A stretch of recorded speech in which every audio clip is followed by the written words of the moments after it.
I'm here today to talk about the 3 E's, not the 3 R's: education, employment, and the economy.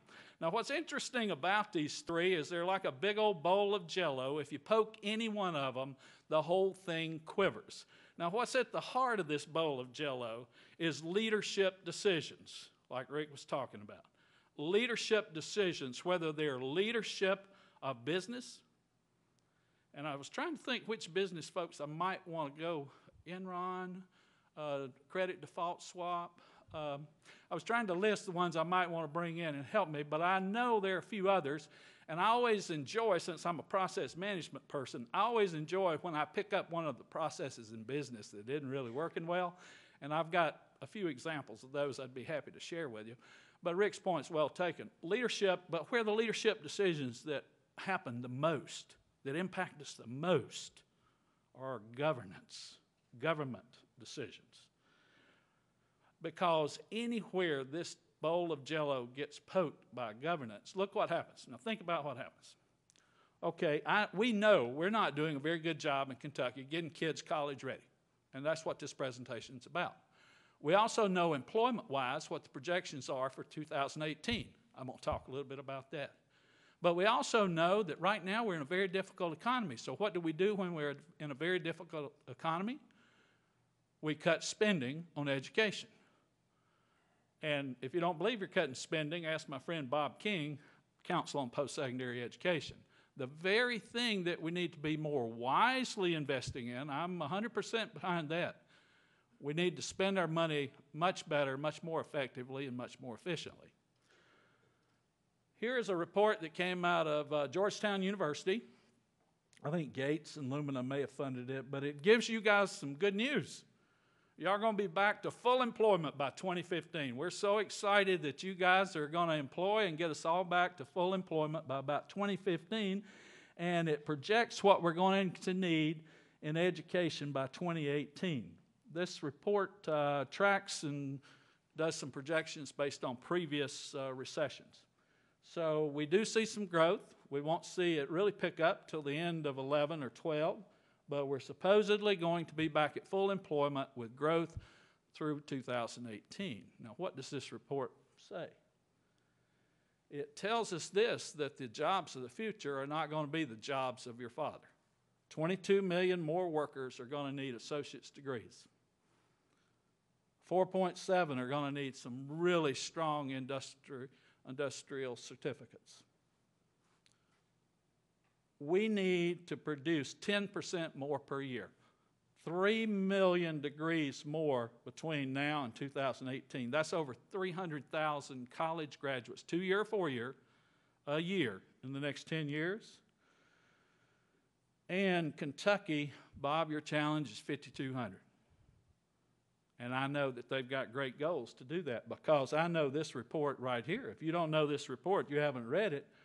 Just look what could happen if doubling the numbers of bachelor's degree holders in Kentucky by 2020, $139 billion in personal income and $9 billion in tax revenue.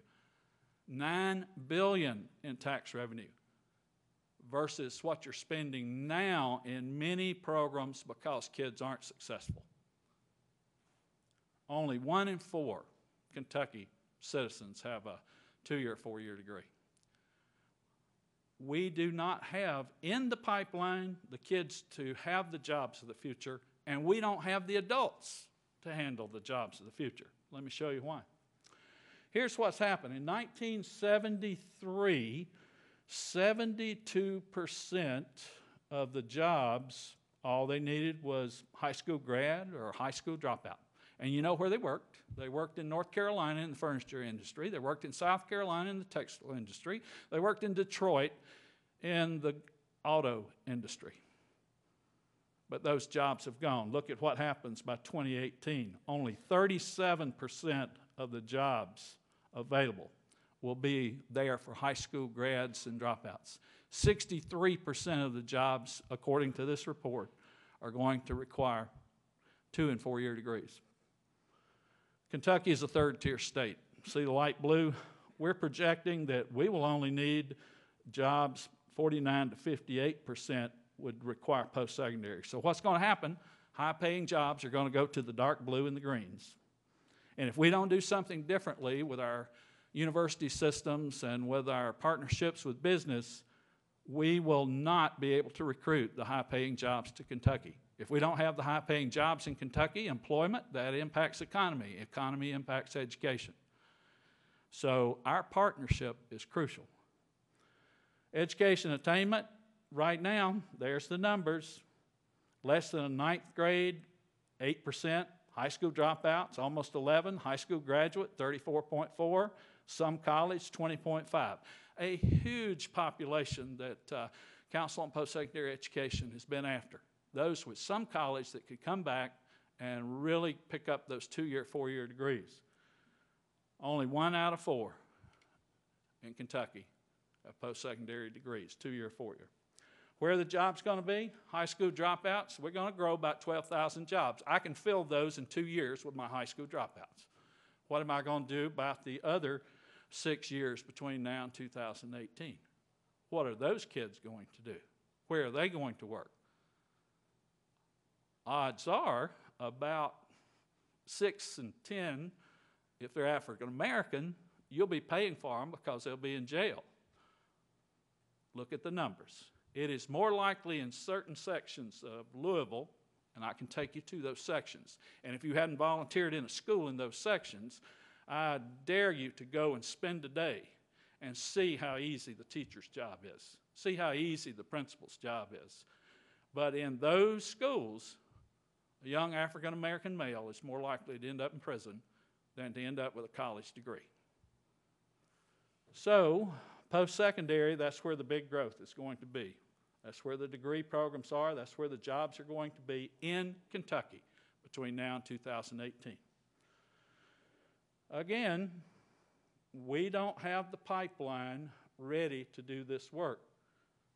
Kentucky, compared against the U.S., we're anticipating only about, 46% would be high school dropout jobs. So about 54% of the jobs in Kentucky would require post-secondary as compared to the nation's 63%. What caused this change? You know it. If you could figure out a way to automate it and send it to India and pay for $1 out of every 10 you're currently paying, you guys in business would figure it out. If you could figure out a way to take an automated task and put it on